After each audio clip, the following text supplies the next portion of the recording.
நம்ம NEET 2025க்காக allocate பண்ண campus தான் பார்த்துட்ருக்கோம். இந்த கேம்பஸ் அப்படிங்கிறது வந்து பார்த்திங்கன்னா ஃபுல்லி செக்யூர்டாக தான் இருக்கும். உங்களுக்கு வந்து பார்த்திங்கன்னா எல்லாமே என்ட்ரியும் கணக்காகும். 24/7 உங்களுக்கு செக்யூரிட்டி ஃபெசிலிட்டி அவைலபிளாக தான் நம்மளோட கேம்பஸில் கொடுத்துருக்கோம். நேச்சுரல் என்விரான்மெண்ட்டில் மல்டிபிள் கிளாஸ் செக்ஷனோட தான் நம்ம வந்து பார்த்திங்கன்னா நம்மளோட கேம்பஸ் கொடுத்துருக்கோம். நம்ம கேம்பஸை பொறுத்த வரைக்கும் சைலண்ட் என்விரான்மெண்ட். நீங்கள் ஆல்ரெடி வந்து பார்த்திங்கன்னா நம்ம ப்ரீவியஸாக கொடுத்த கேம்பஸும் அந்த மாதிரி தான் இருக்கும்.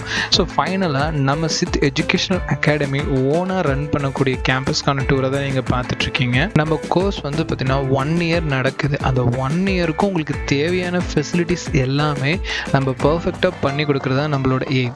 அண்ட் நம்மளோட மார்னிங் அண்ட் ஈவினிங் வந்து பார்த்திங்கன்னா பஸ் ஃபெசிலிட்டியும் பண்ணி கொடுத்துட்றோம். நீங்கள் வேறு மாவட்டத்துலேருந்து வந்து ஜாயின் பண்ணுறதுனாலும் நம்மளோட பஸ் ஃபெசிலிட்டியை பயன்படுத்திக்கலாம். நீங்கள் டேஸ் கலராக வரதுனாலும் நம்மளோட பஸ் ஃபெசிலிட்டியை நீங்கள் யூட்டிலைஸ் பண்ணி யூஸ் பண்ணிக்க முடியும்.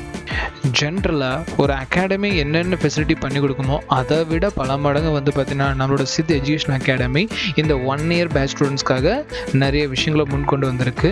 அதில் ஒரு விஷயம் தான் இந்த பஸ் ஃபெசிலிட்டியும். அண்ட் ஃபைனலாக வந்து பார்த்திங்கன்னா நம்ம ஹாஸ்டல் ஃபெசிலிட்டியும் பண்ணி கொடுத்துருக்கோம். ஹாஸ்டல் பிளாக் பொறுத்த வரைக்கும் பாய்ஸ் அண்ட் கேர்ள்ஸுக்கு செப்பரேட்டாகவே பண்ணி கொடுத்துருக்கோம். மறக்காமல் பயன்படுத்திக்கங்க. நம்மளோட கேம்பஸ் பார்த்திங்கன்னா ஹைவேக்கு பக்கத்துலேயே இருக்குது. ஸோ அதனால் வந்து பார்த்திங்கன்னா எல்லோருமே ஈஸியாக ரீச் ஆகக்கூடிய லொக்கேஷனில் தான் நம்ம கொடுத்துருக்கோம். நீங்கள் சேலம் ஆட்டியாம்பட்டி லொக்கேஷனுக்கு பக்கத்தில் இருக்கீங்க அப்படின்னா மறக்காமல் கான்டாக்ட் பண்ணி நம்மளோட கிளாஸில் ஜாயின் பண்ணிக்கலாம். நீங்கள் சேலம் தாண்டி எந்த மாவட்டத்தில் இருந்தாலும் உங்களுக்கான கேம்பஸ் வந்து பார்த்திங்கன்னா பர்ஃபெக்டாக ஸ்ப்ளிட் பண்ணி பாய்ஸ் அண்ட் கேர்ள்ஸ்னு செப்பரேட்டாக 24/7 உங்களுக்கு செக்யூரிட்டி ஃபெசிலிட்டியோட பண்ணி கொடுத்துடலாம். ஃபர்தராக நீங்கள் அட்மிஷன் பண்ணணும்னா ஸ்க்ரீனில் காட்டக்கூடிய நம்பரை கான்டாக்ட் பண்ணுங்கள். தேங்க்யூ.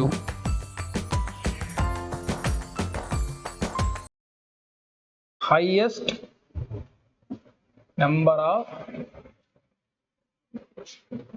helium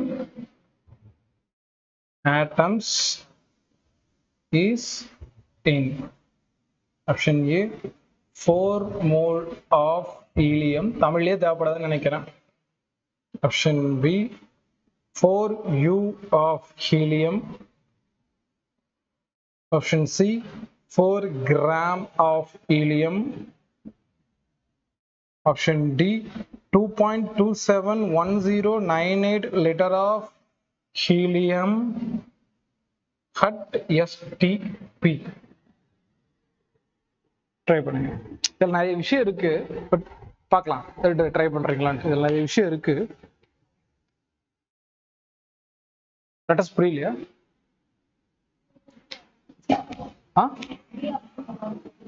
ஆன்சர் சொல்றீங்களா? புரியலன்னு கேக்குறேன். 4U of helium. 4U. அது விஷயம் இல்ல, வச்சு கெஸ் பண்ணுங்க. நீங்க முடியாது, உங்களால முடியாது. ஏன்னா இன்னும் யூனா என்னன்னு சொல்லி தரல, அதில் சொல்லி தரல. நீங்க 2 பேர் ட்ரை பண்ணுங்க. ஹீலியத்தில் காணப்படும் பின்வரும் எந்த ஹீலியத்தில் அதிகபட்ச அணுக்கள் காணப்படுகிறது? 4 mole of helium-ஆ, 4 U of helium-ஆ, 4 gram of helium-ஆ, 2.201098 liter of helium-ஆ at STP? நான் சொல்றதுல விஷயம் இருக்கு, ட்ரை பண்ணுங்க. ஸ்டாப், ட்ரை பண்ணுங்க. லாக்கர் வேணுமா? கீ வேணும்.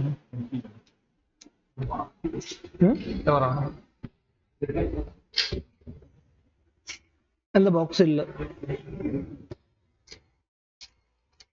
இந்த சாக்பீஸ் பாக்ஸ் தானே, அது அங்க இருக்கு. அந்த சாக்பீஸ் பாக்ஸை வாங்கிட்டு வந்து ஒரு பாக்ஸ், அந்த பாக்ஸ், இந்த சாக்பீஸ் பாக்ஸ்ல வச்சு அந்த பாக்ஸ் அங்க இருக்கு. நோ போலாமா?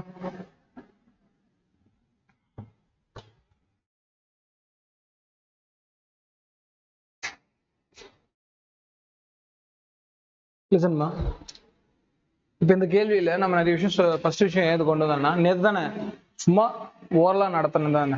இதுதான் இங்க எப்ப கேட்டிருக்காங்க? நீட் என்ன வருஷம்? 2024. இந்த வருஷம் கேட்ட கொஸ்டின் தான். ஸோ நான் நடத்துறது வந்து வருமா வராத டவுட்லாம் வேணும், கண்டிப்பா வரும்.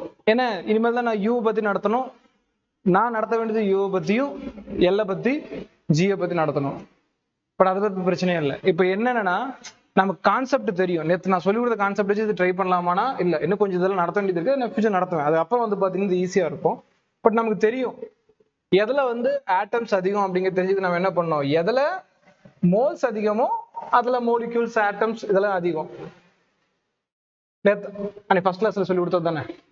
அப்ப ஃபர்ஸ்ட் நம்ம என்ன ரிசர்ச் பண்ணோம்னா, தென் highest number of helium atoms is in helium தோட atoms எதுல highest இருக்கு. 4 mole of helium கணக்கு நமக்கு தேவை மோல் கான்செப்ட் மட்டும்தான். இது எத்தனை மோல் இருக்கு, 4 moles. பாயிண்ட் முடிஞ்சா.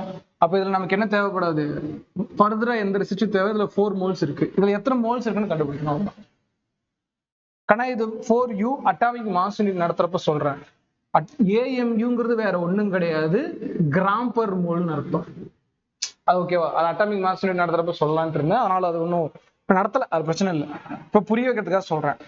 அப்ப இதுக்கு என்னென்ன எடுத்து எழுதிக்கலாம், 4 கிராம் டிவைட் பை மோல்னு எழுதலாமா. 4Uனா 4 கிராம் டிவைட் பை மோல் சொல்லி கொடுத்துருக்கேன்னா நீங்க எடுத்து நோட்ஸ் பாருங்க. எங்க பழைய நோட்ஸ் இதுல எடுத்து பாருங்க, இந்த வேர்ட் இருக்கும். யூக்கு என்ன எழுதிக்கலாம், கிராம் பர் மோல்னு எழுதிக்கலாம். யூனா AMU தானே, அதனாலதான் சொல்றது.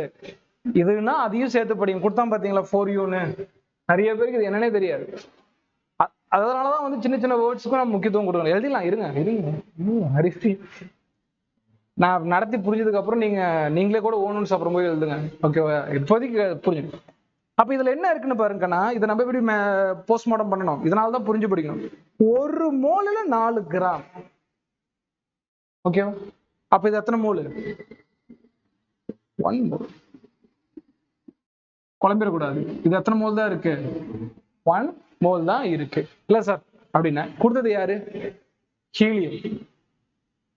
ஹீலியத்தோட மோலிகுலர் மாஸ் நமக்கு தெரியணும். ஹீலியத்தோட மோலிகுலர் மாஸ் இதுதான் ஹீலியம். ஓகேங்களா,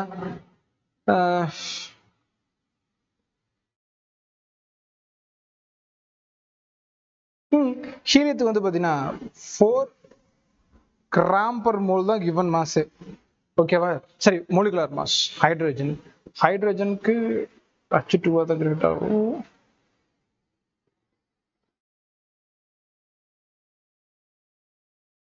ஹீலியம் 4 கிராம் பர் மோல் தானே. Hydrogen 1 gram, helium 2 gram, 4 gram per mole.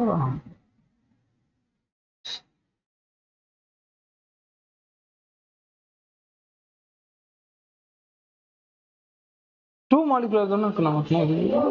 4 தானே டக்குனு ஸ்ட்ரைக் ஆகல. 4 தான். ஓகேங்களா, இதோட molecular mass 4. கார்பனுக்கு 6 gram per mole. இது மோலிகுலர் மாஸ். உங்களுக்கு தெரியலையா, சரி அதோட டபுள் தானே கண்ணா. இது எனக்கு அட்டாமிக் நம்பர்லயே மாட்டிக்கிட்டேன். நைட்ரஜனுக்கு 14 கிராம் பர் மோல். அதனால கிராம் பர் மோலுக்கு எழுதுங்க, யூனிட் எழுதுங்கன்னு சொல்லிட்டான். கரெக்ட் தான், நான் தான் விஷயம்.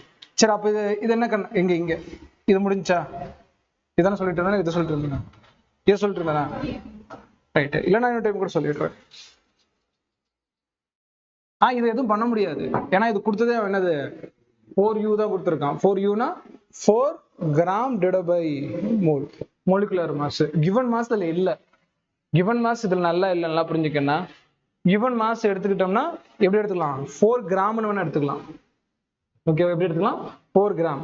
அப்ப மோலுக்கு என்ன formula, given mass 4 gram divide by molecular mass. ஹீலியத்துக்கு நம்ம ஞாபகம் வச்சுக்கணும். பாத்தீங்களா, கொஸ்டின் தரல 2024 தானே. சோ இதுதான் சொல்றது, எல்லா டைமும் நம்ம எதிர்பார்க்கக்கூடாது கொஸ்டின் பேப்பர்ல. அதனால லிஸ்ட் மெமரி பண்ணிக்கணும். சார் அந்த கொஸ்டின் கொடுத்துருந்தான், ஏன்னா அது வந்து சில்வர் கோல்டு எல்லாம் ரொம்ப பெருசு, அது கொடுத்துருவான். இது சின்ன பாயிண்ட் தானே, அதனாலதான் நம்ம அது கொடுக்கல. சரி, ரைட்டு. அப்ப given mass molecular mass 4 cancel பண்ணா 1 மோல் தான். எப்படி தெரியும். அடுத்து இதுக்கு மோல் கால்குலேட் பண்ணலாமா, ஆனா 4 கிராம்னு கொடுத்துட்டான். கிராம்னா கிவன் மாஸ், அதனால தான் கிவன் மாஸோட யூனிட் என்னன்னு கேட்டேன். ஒவ்வொரு டைமே கிவன் மாஸ் 4 கிராம் தர மாட்டான். 4 கிராம்னா நம்ம எடுக்கணும் யூனிட்டை வச்சு. 4 கிராம்னா கிவன் மாஸ் 4. ஹீலியத்தோடது வந்து பாத்தீங்கன்னா 4 கேன்சல் பண்ண இது எத்தனை மோல் தான் வருது. சார் இதுல லிட்டர்ல கொடுத்துருக்கானே, லிட்டர் நடத்துறப்ப நான் சொல்லுவேன். ஆக்சுவலா அதோட ஃபார்ம்ல வந்து பாத்தீங்கன்னா given liter divided by 22.4 litre per மோல்னு சொல்லுவாங்க. அது ஃபார்முலா இருக்கு, அந்த ஃபார்முலா நடத்தல நான். புரியுதா சமீர்? இதெல்லாம் நடத்தல, பயப்பட. ஐயோ சார் சொல்றீங்க, நடத்தவே இல்லை இதெல்லாம். சரி, சும்மா சொல்றேன். அப்ப இங்க மேல என்ன வருது? 2.271098. உடனே பையன் பயப்படுவான், எப்படி இதை நான் கேன்சல் பண்ணேன்? கேன்சல் பண்ணவே வேணாம், நல்லா பாருங்க. இது அப்ராக்ஸா 2.2 மட்டும் எழுதிக்கலாம், இதை 22 மட்டும் எழுதிக்கலாம். பின்னாடி வர நம்பர்ஸ் பிரச்சனை இல்லை. கேன்சல் பண்ணா நமக்கு என்ன வருது? 0.1. டைரக்டர் என்னது? 0.1 மோல். இதை நான் ஃபியூச்சர்ல நடத்துறேன். இதோட மோல் எப்படி கண்டுபிடிக்கும்? எஸ்டிபின்னு இருக்கணும், அந்த இடத்துல வந்துச்சுன்னா இதுதான் பயன்படுத்தணும்.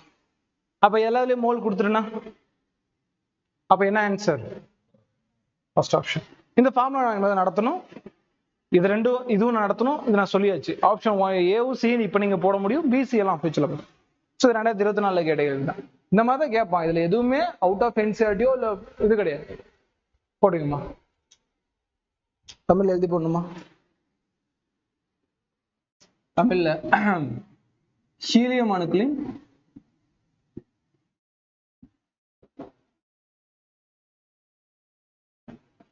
அதிகபட்ச எண்ணிக்கை